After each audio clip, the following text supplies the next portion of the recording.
নিজের ছেলেকে আব্বু এবং মেয়েকে আম্মু সম্বোধন করে ডাকা যাবে কিনা? আবেগের বসে ফোনে দুজন কবুল বলে ফেলেছি, আমাদের কি বিয়ে হয়ে গিয়েছে? আমার মেয়ের বয়স 3 বছর, সে আমার নামাজের আদায়ের সময় বারবার সামনে আসে, তাতে কি গুনাহ হবে? আমার নামাজ নষ্ট হবে কিনা? খাওয়ার সময় সালাম দেওয়া যাবে কিনা? নামাজে দাঁড়ানোর পর নাকি ডান পায়ের বুড়ো আঙ্গুল নাড়ানো যায় না, এটা কি সত্য? ঘুষ দিয়ে চাকরি নিলে সারা জীবন ইনকাম কি ঘুষের টাকার মতো হয়ে যাবে? আমাদের দেশে সচরাচর দেখা যায় মৃত ব্যক্তিকে গোসল দেওয়ার পর গোসল দেওয়ার স্থানে 41 দিন পর্যন্ত কাউকে যেতে মানা করা হয়, সেখানে সন্ধ্যাবেলা 41 দিন পর্যন্ত আগরবাতি বা মোমবাতি জ্বালানো হয়, এটা কি শরীয়ত সম্মত? চোখের পাতায় আইলাইনার দেওয়া জায়েজ হবে কিনা? ফজর নামাজের আজানে আসসালাতু খায়রুম মিনান নাওম বলার সময় আমরা উত্তরে কি পড়ব? মৃত ব্যক্তির জন্য দোয়া করার সুন্নাহ পদ্ধতি কি? আমার ছোট বাচ্চা ঘন ঘন দুধ বমি করে, ছোট বাচ্চারই বমি গায়ে লাগলে সে কাপড় কি নামাজ হবে? চলুন তাহলে আর বিলম্ব না করে আপনাদের প্রশ্নের উত্তর দেওয়ার আলোকিত ভবনে আমরা প্রবেশ। আবু রেজা ইনুর আপনি লিখেছেন, আমার ছোট বাচ্চা ঘন ঘন দুধ বমি করে, ছোট বাচ্চারই বমি গায়ে লাগলে সে কাপড় কি নামাজ হবে?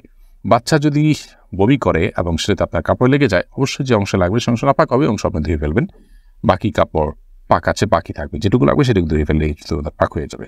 এই যে সাথে আপনি লিখেছেন, পার্লারে কোকড়া চুল সোজা করলে কি গুনাহ হবে?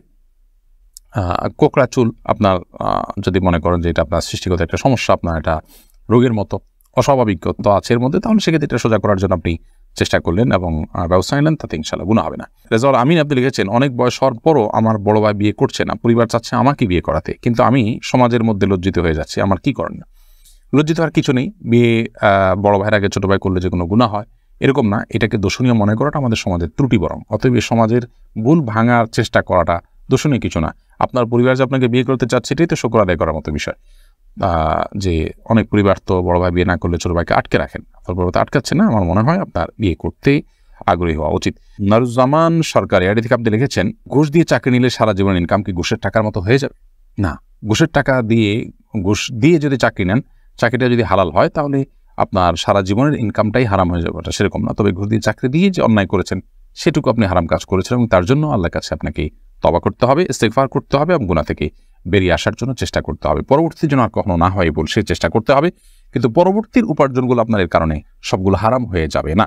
শিহাব আপনি লিখেছেন, খাওয়ার সময় সালাম দেওয়া যাবে কিনা? খাওয়ার সময় সালাম দেওয়া নেওয়াতে মৌলিকভাবে কোনো অসুবিধা নেই, যদি ডিস্টার্ব ফিল না করেন যাকে সালাম দিয়েছেন তিনি, তাহলে সেক্ষেত্রে খাওয়ার ফাঁকে ফাঁকে আমরা কথা বললে সেটা যেরকম নাজায়েজ নয়, ঠিক সালাম আদান প্রদান করলে সেটা নাজায়েজ নয়। আমরা অনেকে মনে করি খাওয়া আর ইবাদত করা সমান, খাওয়া আর নামাজ পড়া সমান, এরকম অনেক মুখরোচক কথা বা অনেক বলি আমরা শুনতে পাই, এগুলোর কোনো ভিত্তি নেই। নামাজ এরকম কথা বলা যায় না, সালাম দেওয়া যায় না, খাওয়ার সেরকম কথা বলা যাবে না, বোবার মতো বসে খেতে হবে এবং সালাম দেওয়া যাবে না, এরকমটা আমরা অনেকে মনে করি, এটা সঠিক নয়। আশরাফুল হক শুভ আপনি জানতে চেয়েছেন, আমাদের দেশ সচরাচর দেখা যায় মৃত ব্যক্তিকে গোসল দেওয়ার পর গোসল দেওয়ার স্থানে 41 দিন পর্যন্ত কাউকে যেতে মানা করা হয়, সেখানে সন্ধ্যাবেলা 41 দিন পর্যন্ত আগরবাতি বা মোমবাতি জ্বালানো হয়, এটা কি শরীয়ত সম্মত?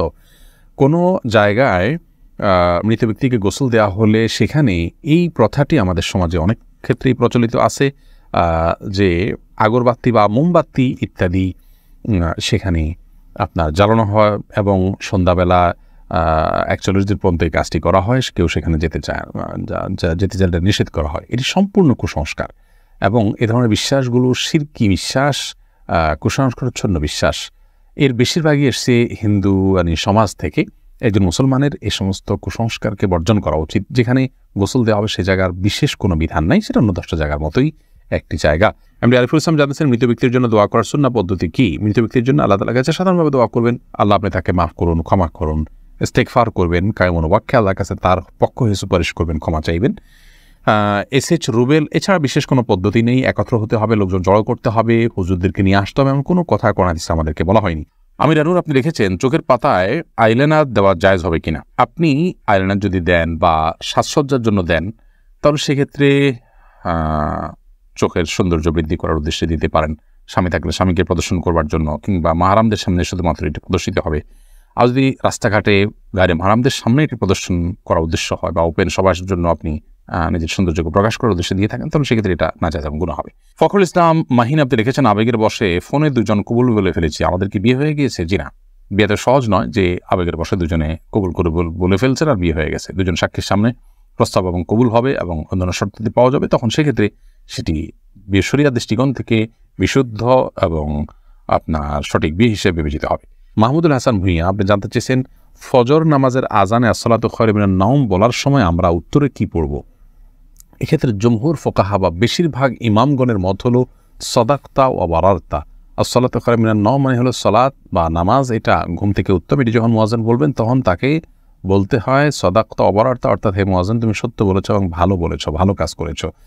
এই কথা বেশিরভাগ ফোকাহ একরাম বা জমহুর ফোকাহ একরাম বলতে বলেছেন মুয়াজ্জিনের জবাবে, এবং একটি রেওয়ায়েতে এটি এসছে, যদিও রেওয়ায়েতটা সনদকে অনেক মুহাদ্দিসগণ যায়ীফ বলেছেন। আর এই কারণে অন্য একদল উলামা একরাম বলেন যে আসসালাতু খায়রুম মিনান নওম যখন বলবো আমরা, মুয়াজ্জিন যখন আসসালাতু খায়রুম মিনান নওম বলবে, আমরাও আসসালাতু খায়রুম মিনান নওম বলবো। এর কারণ হলো যে আসসালাতু খায়রুম মিনান নওম এই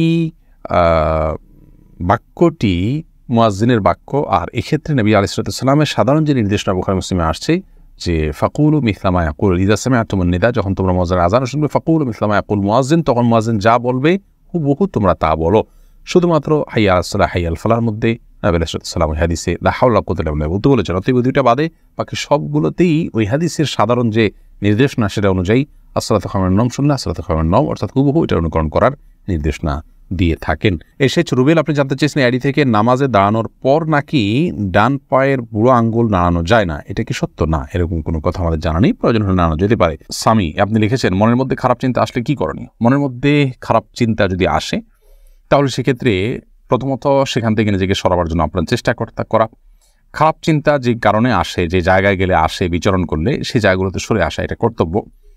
আর আল্লাহ সম্পর্কে, আখিরাত সম্পর্কে বাজে চিন্তা ইত্যাদি অনেক সময় আসে, এরকম আসলে তাহলে সেক্ষেত্রে বাম দিকে 3 বার প্রতীকী থুতু ফেলে থু এভাবে 3 বার প্রতীকী থুতু ফেলা এবং আমানতু বিল্লাহি ওয়া রাসূলিহি পড়া এবং আউযু বিল্লাহি মিনাশ শাইতানির রাজিম পড়া, এগুলোর মাধ্যমে ইনশাআল্লাহ বিদিনিল্লাহ আমরা মনের বাজে চিন্তাকে দূর করার চেষ্টা করতে পারি। কোহিনুর বেগম লিখেছেন আমার মেয়ের বয়স 3 বছর, সে আমার নামাজের আদায়ের সময় বারবার সামনে আসে, তাতে কি গুনাহ হবে? আমার নামাজ নষ্ট হবে কিনা?